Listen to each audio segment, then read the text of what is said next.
Poor rancher was forced to marry a woman twice his age, but she gave him more than he ever dreamed. Texas Hill Country. Spring of 1883. The old chapel stood at the edge of the prairie like a weary sentinel, its wooden steeple leaning slightly, its white paint long since peeled away. Inside, the air smelled of dust and candle wax. The pews were crowded with townspeople who had come not to bless a marriage, but to witness a transaction. Elias Brooks stood at the altar, his shoulders squared, his fists clenched inside threadbare gloves. 22 years old, he wore a borrowed suit that hung too loose at the waist and too tight at the wrists. His boots bore the mud of his family's failing farm. The sound of whispers from the pews pressed at his back like a swarm of gnats. Beside him stood Catherine Monroe. She wore white. Not the pale cream of lace or the soft hue of silk, but a stark, almost blinding white, unadorned and severe. It clung to her tall frame like winter light. For more than a decade she had clothed herself only in black, mourning her child, hiding from her husband's betrayal and shutting the world out. Today she stood in white, as if daring every eye in the chapel to look and judge. Her dark hair, streaked with silver, was pinned high. Her face was calm, unreadable. She did not smile. She did not wear a ring. Her hands hung at her sides, gloved, still. She did not look at Elias, nor at the people filling the pews.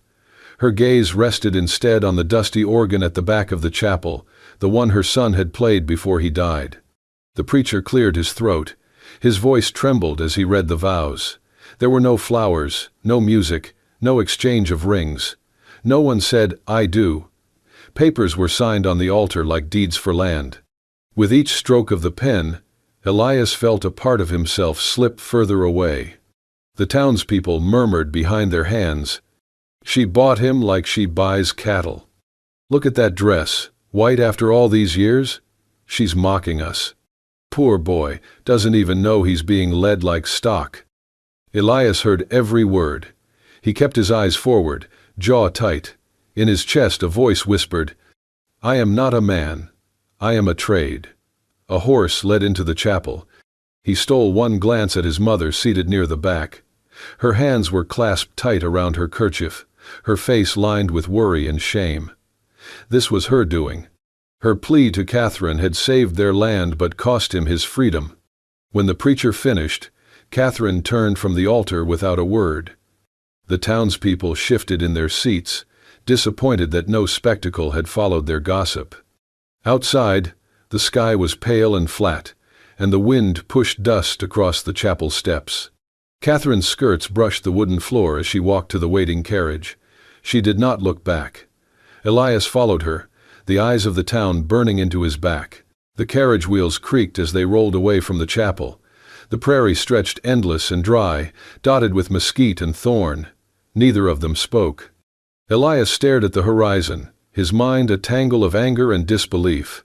Across from him, Catherine sat straight-backed, hands folded in her lap, the white of her dress stark against the dark interior of the carriage. At Monroe Estate, the butler opened the door. The house loomed ahead, stone walls, tall windows, silent halls. No celebration awaited them, no feast, only the echo of their footsteps. Catherine paused in the foyer. Her voice was cool, even, and precise when she spoke. "Your room is at the end of the east wing. I do not expect anything of you." Elias inclined his head once. She climbed the stairs without another word.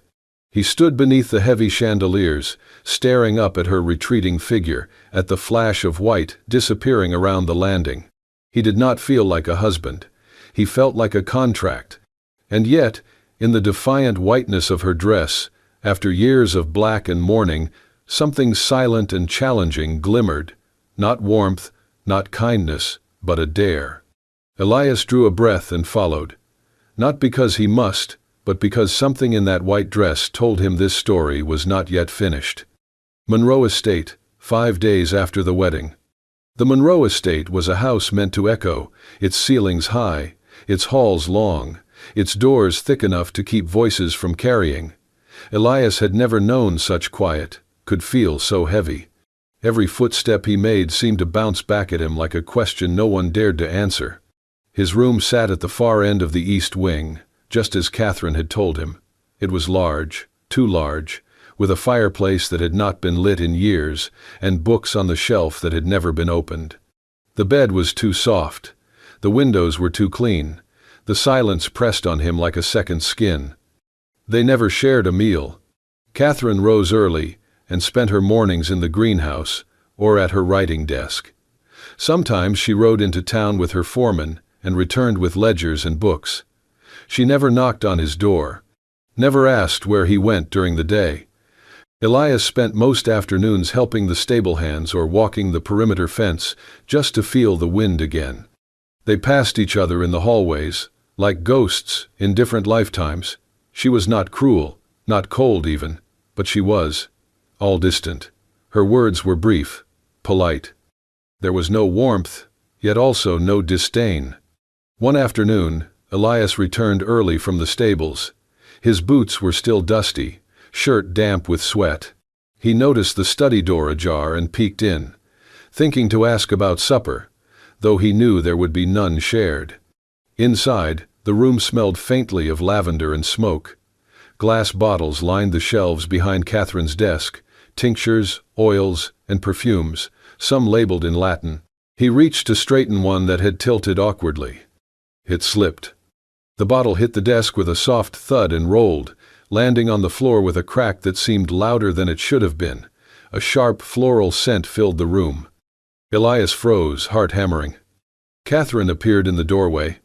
She looked first at the broken bottle, then at him. Her eyes held no anger, no surprise. Just stillness. "I am sorry," Elias said quickly. "I should not have touched anything." Catherine stepped into the room, her heels soft against the rug.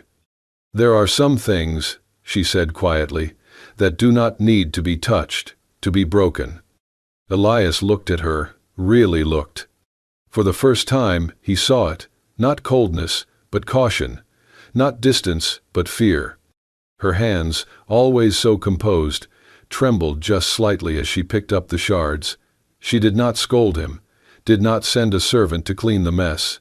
She knelt and did it herself. "I can help," Elias offered. She paused.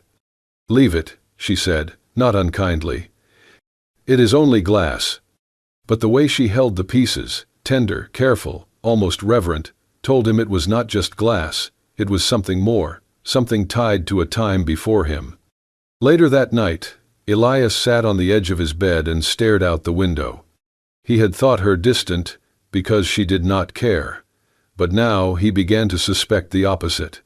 Catherine Monroe had built her walls high, not to keep people out of hatred, but out of necessity.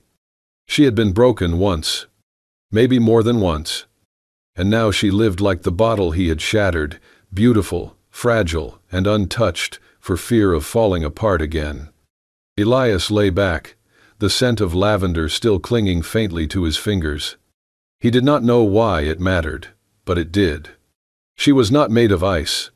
She was made of smoke and glass and sorrow. And now, he could not stop thinking about her. Edge of summer, late afternoon. The sun bled low over the ridge. The stable smelled of old hay and regret. Elias stood alone, sleeves rolled, hands calloused and raw from a week's work. Nails between his lips, he hammered the last slat into place on the newly repaired stall gate. The wood was smooth now, new, strong, safe. Behind him, the other workers had long since gone home. He stepped back, surveying his work. A year ago, a boy had died here, Catherine's son. He had not known at first, no one had told him. But the whispers in town had filled in the blanks. Poor boy never had a chance. She bought him a thoroughbred, but forgot to teach him how to fall. She lost him the way she lived, with money in hand and no one holding the reins. He had not believed them, not after what he had seen, the care in her eyes when she watered the orchids, the way she whispered to the horses when she thought no one heard. But today, the stable hand, Tomas, had set it straight. She has not stepped inside this place since it happened. He was 13, tried to jump the fence. The horse panicked, snapped his neck on the far post. Elias had stared at the splintered beam for a long time after that. Then he picked up a hammer. He did not tell her. He did not ask permission.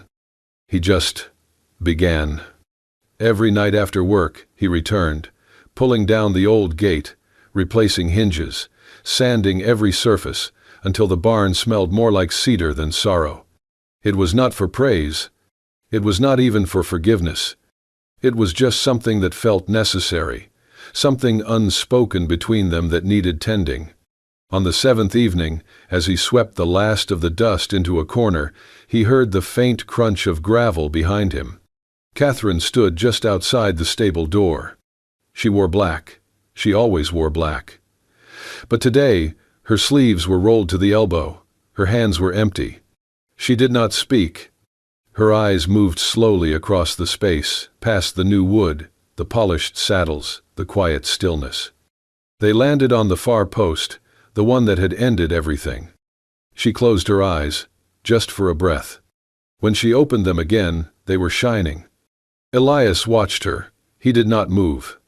"I did not mean to intrude," she said at last. "You are not," Elias replied. "It is your home." She looked at him then, really looked. Her eyes were not stern, not proud, just tired. Tired in the way people get when they have been carrying something for too long.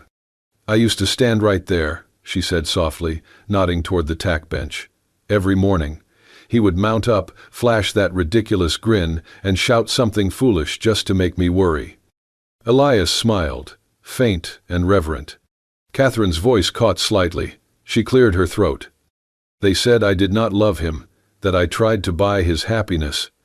"They were wrong," Elias said. She nodded, but her eyes did not meet his.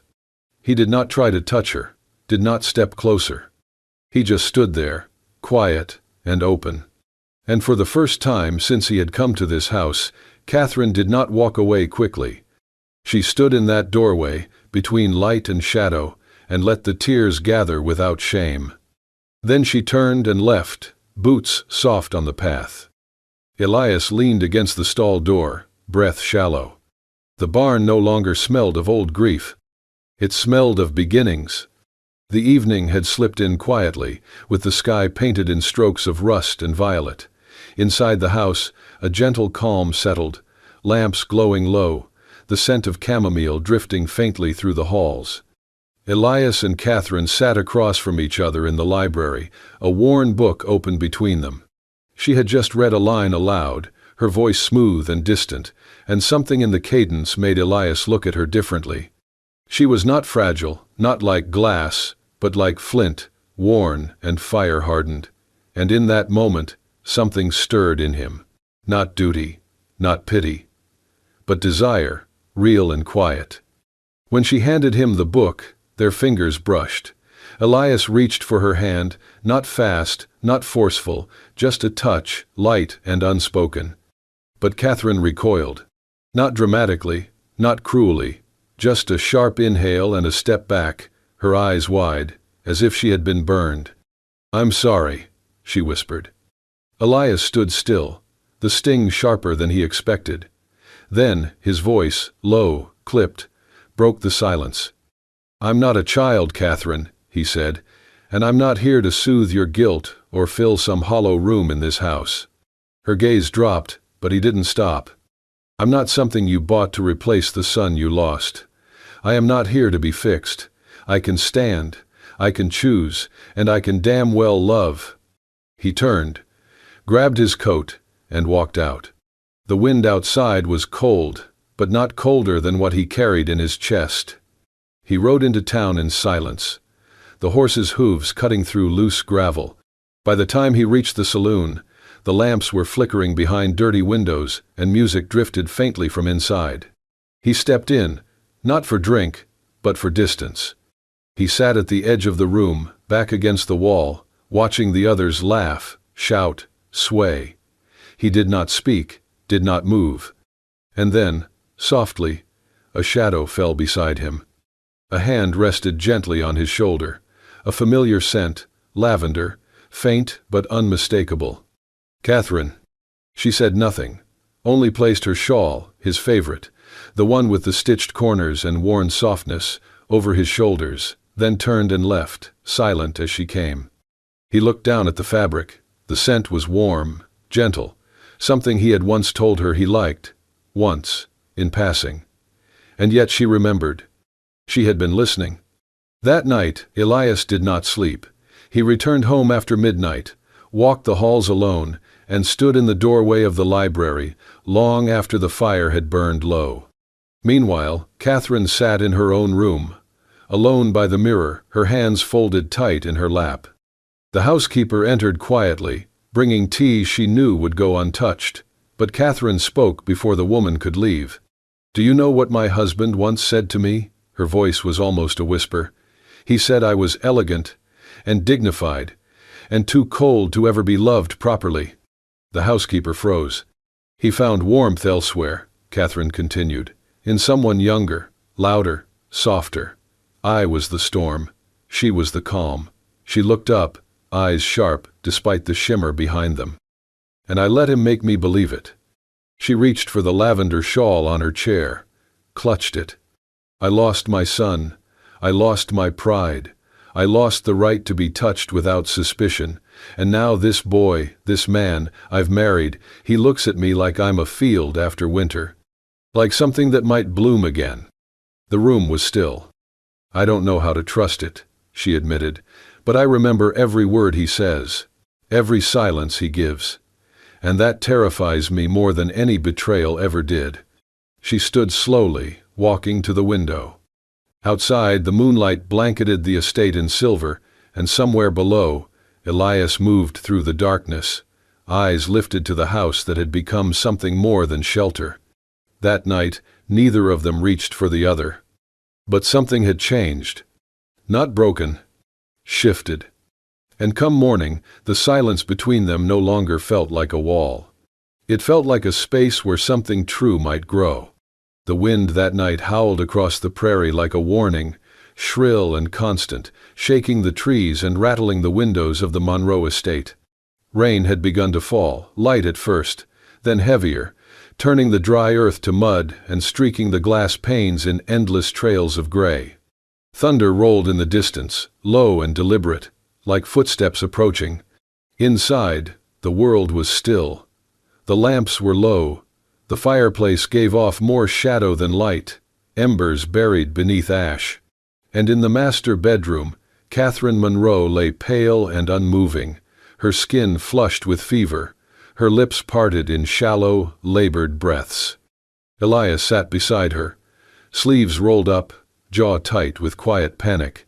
He dipped a cloth into the basin and pressed it gently to her forehead, brushing damp hair from her face with a tenderness he never had to explain.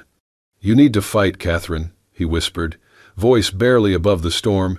"You don't get to vanish again, not this time."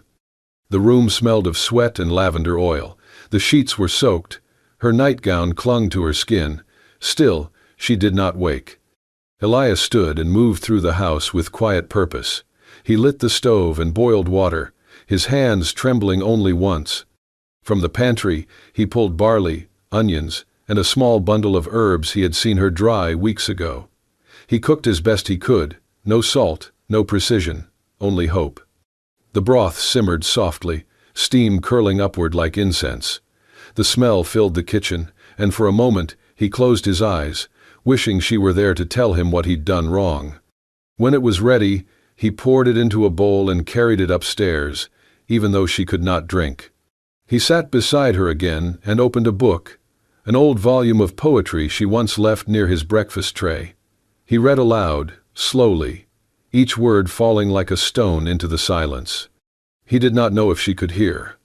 But he kept reading. When the gray light of morning crept through the windows, he saddled the horse and rode into town. The streets were slick with rain, the sky heavy with cloud. A few shopkeepers were setting out barrels, untying signs, sweeping puddles from wooden porches. He dismounted at the apothecary and stepped inside, boots squelching on the floor. "She has a fever," he said, placing coins on the counter with a hand that would not stop shaking. "Give me what works. The best you have." The shopkeeper blinked. "Mrs. Monroe?" Elias's voice was calm but low and firm. "No, my wife." A silence fell. A woman browsing nearby stopped mid-reach. A stable hand froze near the door. The weight of Elias's words settled like dust in the room. "She deserves to live," Elias said, "not just survive, to live." The shopkeeper nodded, gathered the medicine, and handed it over without a word. Back at the estate, Elias did not leave her side. He wiped her brow, whispered her name, fed her broth drop by drop. When she stirred, blinking as if surfacing from a long sleep, Elias exhaled like a man released from drowning. "Welcome back," he said, eyes glistening. She said nothing, only looked at him for a long time, as if seeing something that had not been there before. And days later, when Catherine walked through town for the first time since her illness, no one called her Mrs. Monroe. They called her what she truly was: Elias's wife. And they said it with something rare on the prairie: respect. The market was alive with the usual Saturday commotion: clatter, color, the smell of fresh apples and horses.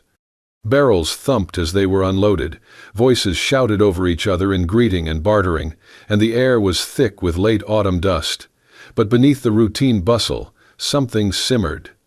"They say she's leaving him everything," one man murmured near the blacksmith's stall, his tone laced with suspicion. "Whole estate," another added, pulling a handkerchief across his sweaty brow. "Land, cattle, even the house. What's he ever done to earn that, besides look pretty and show up 20 years younger?" "He's a clever one," a third man chimed in. "Married into gold, that's all, just like a fox digging under the henhouse." Elias stood 10 feet away, by the feed sacks, his hands steady, but his jaw set hard. He had heard every word, each syllable striking like grit against glass. He turned slowly and stepped forward, out from the shadow of the stable awning and into the center of the square, where the morning sun was sharp and honest. "I didn't marry her for land," Elias said. The words dropped into the noise like a stone into still water. Voices fell away. A woman paused mid-haggle. A boy stopped mid-bite into a candied apple. All eyes turned. "I didn't marry her for land, or for comfort," he repeated, his voice calm but unmistakably firm. "I was born to a man who gambled away every acre we had, and a mother who begged so we could keep our name. I've known hunger. I've worked fields until my hands bled. I've sold my boots for beans. So, do not stand here and tell me I don't know the value of things." A breeze stirred the edge of his coat. The only sound was the distant creak of a hanging sign swaying above the general store. "She didn't buy me," Elias continued. "She gave me what no one else ever thought I deserved: the right to speak and be heard, the right to stand beside her, not behind, not below, and the right to dream, without shame." A few faces lowered. One man scratched at his neck. Another shifted uneasily on his heels. "She gave me respect," Elias said. "In this town, that's rarer than gold." He stood still, his words like iron posts in the wind. Not shouted, just placed. Then, through the market crowd, came a quiet rustle, a sound not of gossip, but of grace. "Catherine."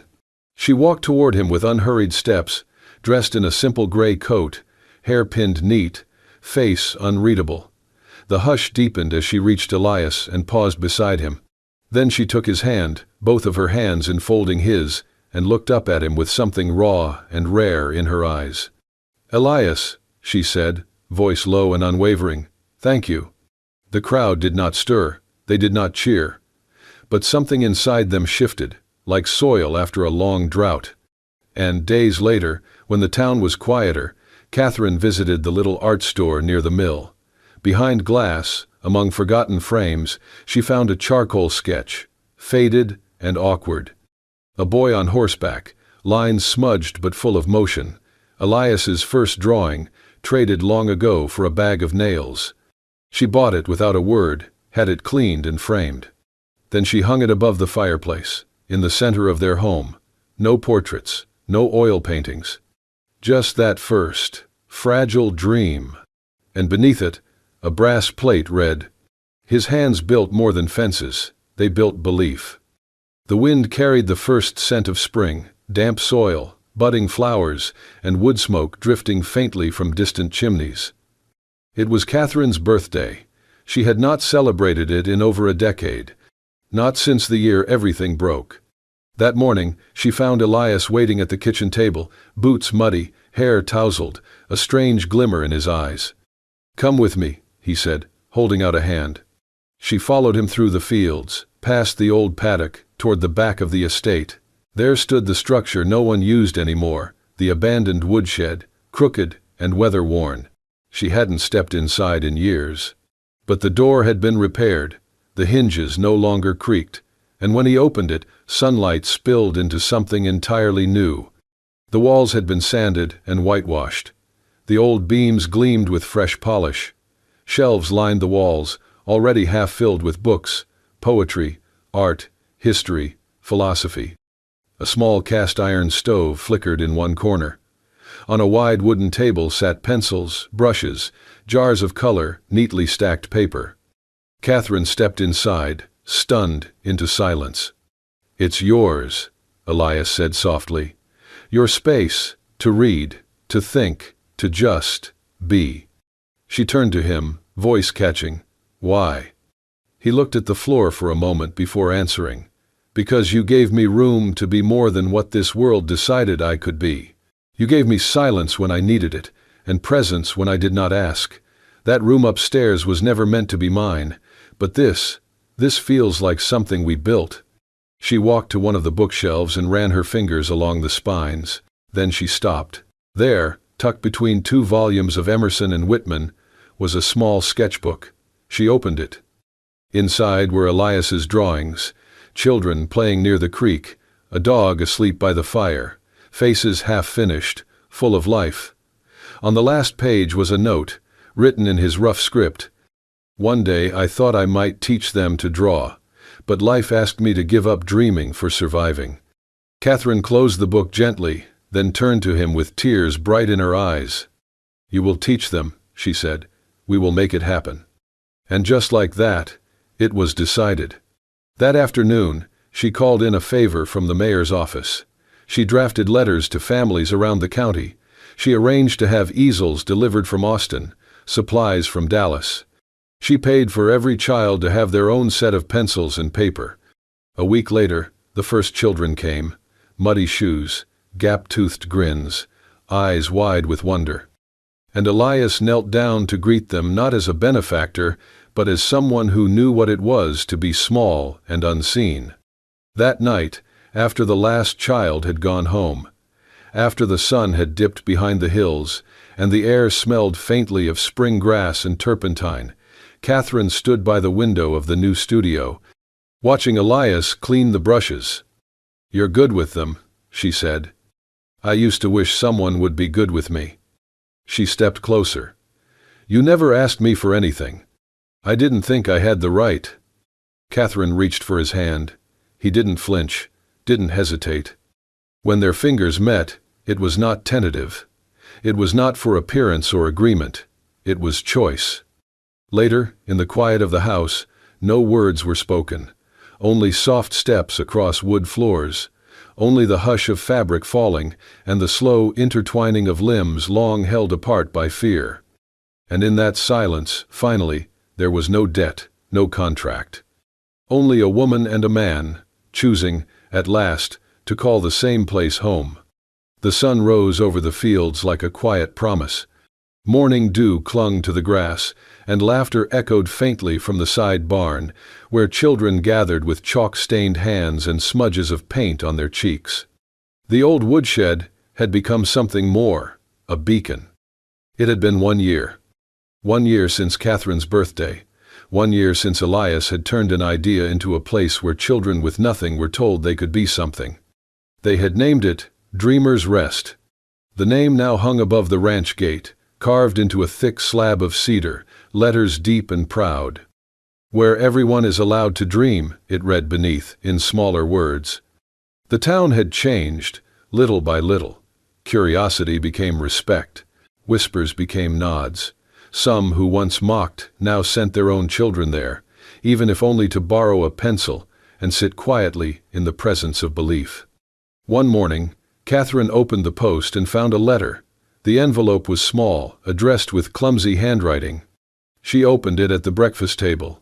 Elias looked up as she read. Inside was a short note, written in violet ink. Dear Mr. and Mrs. Brooks, I did not know what a dream was until I came to your house. I thought dreams were only for rich people, or people with fathers, but now I draw the sky with wings. I want to be a bird doctor. Thank you for letting me dream. Elsie, age 8. Catherine folded the letter slowly. Her hands trembled. She has no family, Elias said quietly, but she found something here. That night, the ranch hosted its first anniversary celebration. Families came with pies and stories. Music played from a fiddle near the porch. The children put on a small art show, stick figure horses, messy sunsets, and flowers that reached the edge of the paper. Near the end, Elias stood by the lantern light, holding a glass of lemonade and the attention of the whole yard. He spoke plainly, as he always did. I married Catherine Monroe because my family was drowning in debt. That was the truth. A few heads turned. But what no one expected, he continued, was that the woman I married would give me more than a second chance. She gave me freedom. She gave me respect. She gave me back the right to believe I could be something more. He looked at Catherine then, her dress simple, her smile full. She gave me more than land or a name. She gave me a life, one I never dared to dream. Catherine stepped forward and took his hand in front of everyone. She leaned in and whispered, You gave it back to me too. As lanterns flickered against the dusk and fireflies blinked like distant stars, children ran across the field chasing each other through dreams. And above them, carved in wood and lit by moonlight, the words stood strong. Dreamers Rest. A place built not on wealth, but on the belief that no one is too broken, too old, or too poor to begin again. If this story of healing, courage, and unexpected love moved you, don't forget to hit that hype button and subscribe to Wild West Love Stories for more tales of hearts mended on dusty trails. Every share helps keep these stories alive, and reminds us all that sometimes the most powerful kind of love is the one we never saw coming.